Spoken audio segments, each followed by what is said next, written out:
What's going on, everybody? Welcome to Sector for Nerds, and welcome back to another episode of Star Wars The Clone Wars Retro Discussions. Today I'm here to chat with you guys about Season 4, Episode 21, Brothers. This episode was directed by Bosco, I forget what that's an abbreviation for, I apologize, and written by Katie Lucas. The cookie for this episode: a fallen enemy may rise again, but the reconciled one is truly vanquished. Now, before we begin, make sure you guys like this video, subscribe to the channel, share it with others to help support the channel. Plenty of great content here every single week, so you guys definitely don't want to miss out on any of it. Now, you guys, I didn't come alone this week. Joining me once again, please welcome back my good friend DJ. DJ, how you doing? Doing good, man. Thank you for having me on. Yeah, of course, man. Happy to have you here. We're not at the finale episode yet, but we're just like right before it, man. This is the final two episodes here that we're going to talk about, you and I. So this episode in particular is a big one in terms of getting back Savage OPRESS, who we haven't seen since Season 3, and we finally get to see him go and search for his long-lost brother. Oh, man. Not gonna lie, the first time I saw this, I'm like, no way they're bringing him back. We all kind of knew, right? Like, when we looked at that crystal ball, well, that's Maul, but there's no way. Like, he died. Like, there's no way, right? But yeah, sure enough, man, that's what we're here to talk about today. So, intro guy, without any further ado, let us know what's going down in this episode. A darkness awaits. Count Dooku's bitter betrayal of his former assassin Asajj Ventress resulted in the creation of a new menace in the galaxy, Savage OPRESS. Caught in a deadly game of revenge between Ventress and Dooku, Savage barely escaped the carnage. Beaten and alone, he returned to Mother Talzin, his creator, who gave him a new quest to pursue his long-lost brother. Thank you, intro guy. And yeah, so this episode, really, I mean, a lot of it comes down to, like, Savage searching for his brother, right? So that's the whole premise of this episode. But there's also another side to this episode that I actually want to touch on with you first, and that's this idea that, like, the entire Clone Wars is about to change, and everyone is sensing it. Like, you can expect, like, a big change to come. Oh my gosh, did that big change come? Like, you wouldn't have thought of it at first, but then when you watch it again, it's like, oh my goodness. And you have Dooku. I sense, that creature, Savage OPRESS, he's growing stronger as each day passes. And Grievous kind of, like, laughs it off, like, bro, you consider him a threat? And Dooku just very seriously goes, he's a threat to all of us, even the Jedi. With the Night Sisters gone, there's no one left to control him. Which is actually kind of a scary thought, actually. Like, the fact that Savage is, like, this, becomes sort of this mindless beast almost. And yeah, the idea that, like, the Night Sisters had him on a leash, and now that they're all gone, there's no one left to control him. However, we also kind of know that that's technically not true because Mother Talzin is still alive. I was gonna say, yeah, as long as Mother Talzin's alive, there's no way he's not off a leash. But they don't know that. You know what I'm saying? Like, because Grievous probably told them that she died. They don't know that Mother Talzin's still there. Well, like, Grievous, the coward he is, he's not gonna tell the whole truth. He's just gonna say the good stuff that he did. Well, I think he probably assumed that she died, you know what I mean? Like, she kind of just, like, vanished, so it was like, oh, she must have just perished or whatever. But then we get in the bar, Ventress and Latsrazi having some drinks with each other, and the door opens, and Ventress just, like, immediately stands up and pulls out her sabers, and she was sensing something, and it turned out that she was also sensing Savage. And it's like this whole idea, like, Dooku even says it, I forgot to mention in the previous scene, he says, something is rising, something sinister, and that's exactly what Anakin says when he's having that chat in the diner with Ahsoka. Yep. And that scene as well, like, Savage, before they arrive, Savage is just brutalizing customers. Like, he even had one choked, in his hand, choking with his bare hands. And, the owner, presumably, of the restaurant, like, he tries to run over and help, but then, Savage just launches her at him. And then you just know, like, oh, who is he gonna find? Or, what is he on the hunt for, in a way? And then you have Anakin and Ahsoka arriving, and they see, like, something went wrong. And the restaurant owner goes up to him and is like, what do you guys think you're doing? And Anakin's like, whoa, hold on. We're not looking for trouble here. We're just trying to help. And, he was obviously shooken up over what had happened. And he's like, Anakin's like, do you want to tell me what's going on? And the police officer droid's just like, it just seems like a simple altercation. Happens here all the time. And the restaurant owner's like, yeah, we get some rough characters in here. Like, this stuff happens way too much, unfortunately. And he's like, I'll get you guys some food. Meals on the house. I was like, what? Free food? What? Well, isn't it just funny how the Republic always arrives late to certain events and all that? 10 rotations with the whole, Ahsoka people and all that. Yeah. But what happened to arriving on time or early, Yeah, of course. And then Anakin, like I said, they're sitting down at the booth and he's like, I sense something sinister. He's like, I don't know what it is, but whatever it is, it feels familiar. And I remember thinking at the time, like, oh, he's probably just thinking of Savage because he encountered him before. But then as time went on, I was like, you know what?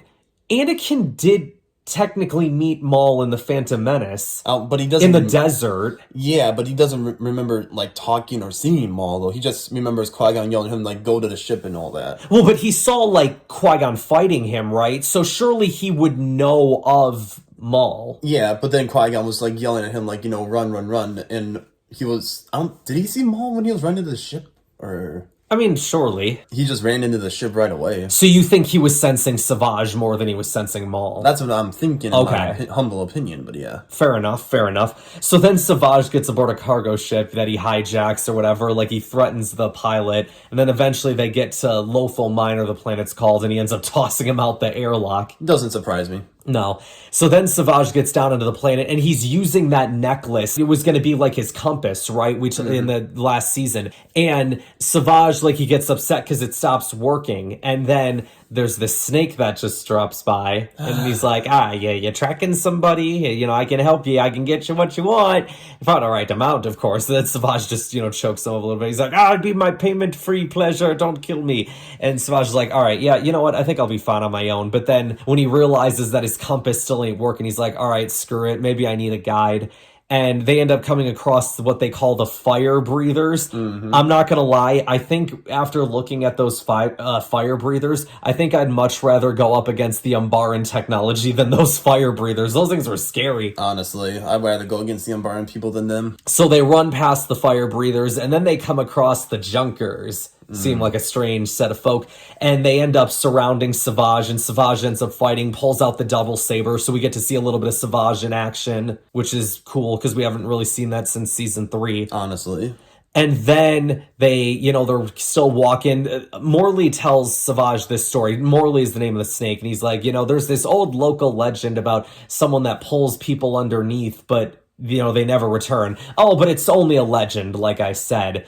But then acid rain comes and they have to take cover in a tent. But somehow, ironically, in that tent, that compass starts going off again. And it's like, wait a second, this is it, isn't it? And Savage is looking around and he's like, well, there's no one here. Mother Talzin betrayed me. My brother must be dead. And the snake, activates this lever and it's just like, she's not the only one who betrayed you. And Savage ends up falling through the hole. Man, I'm not going to lie to you, though. I knew that was coming. Oh, yeah. Well, like, that laugh, though, is so funny. Oh, it is funny. I can never take Morley seriously because his laugh is so funny. And when my master is finished with you, I get the leftovers. You can almost see in the background, like, there was, like, this giant spider-like creature, and he started crawling away. It's like, wait, what was that? And so, eventually, Savage catches up to it, and he starts wrestling it. And then when they show that face, I'm like, no way. No way. The whole Clone Wars just got changed. What? It can't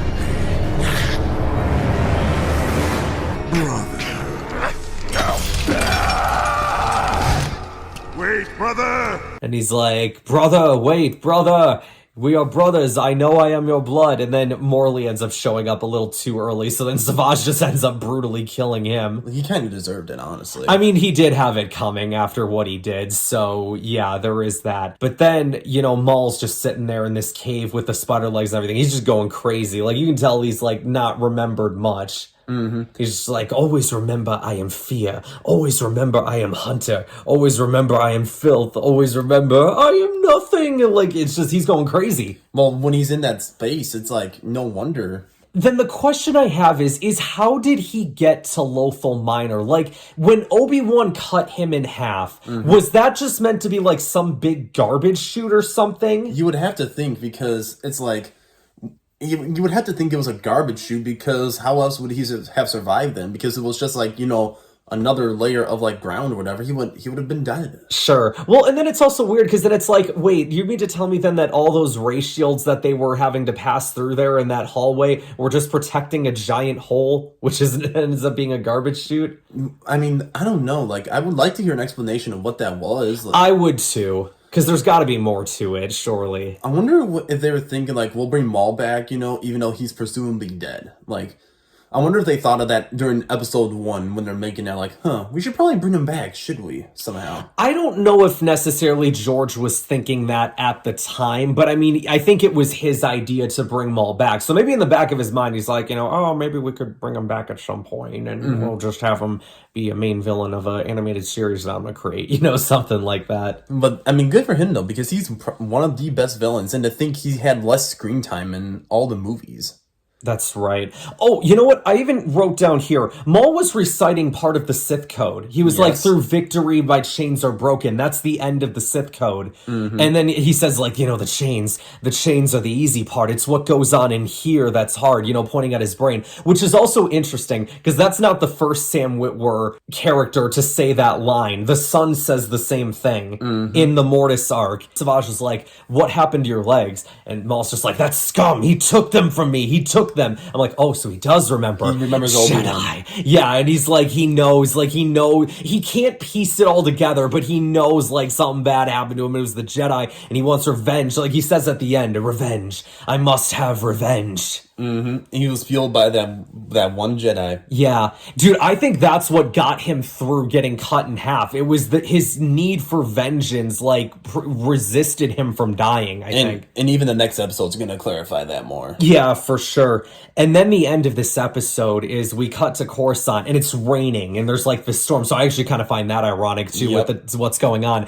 And so Obi-Wan goes to talk with Yoda. Obi-Wan back from being disguised as Reiko Hardeen's got the full beard back and everything. And Yoda's like, do you sense the disturbance? And Obi-Wan's like, yes.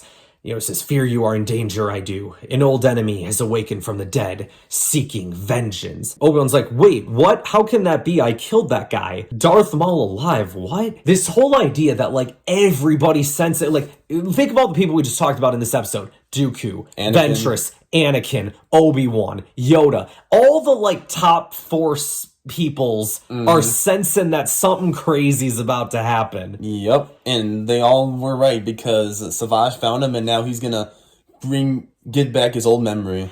Dude, I had been waiting ever since they showed that crystal ball in season 3. I was waiting for this moment. Now that you watched Clone Wars again, it's like, crap, that is gonna explode everyone's mind when he comes back, if he does come back. Yeah. Well, and it's funny too, because DJ, you and I are both big fans of professional wrestling. If this season was like a wrestling card, right? You've got your opener, you've got your mid cards matches, you got your main event, there was nothing else in season 4 that could have been the main event except this arc right here. A lot of good arcs, but like you said, this had to be the main event. This had to be the main event. This is what everybody was waiting for, man. There was nothing else that could have ended this season, man. And next week, and you're going to be on to talk about this episode as well, we're going to talk about the season finale of season 4 of the Clone Wars, Revenge. Yes, sir. So hopefully you guys are excited for that. DJ, as always, thanks for joining me. Thank you for having me on, man. Much appreciated. That is going to wrap us up for this week, you guys. Like this video, subscribe to the channel, share this video with others to help support the channel, and I will see you guys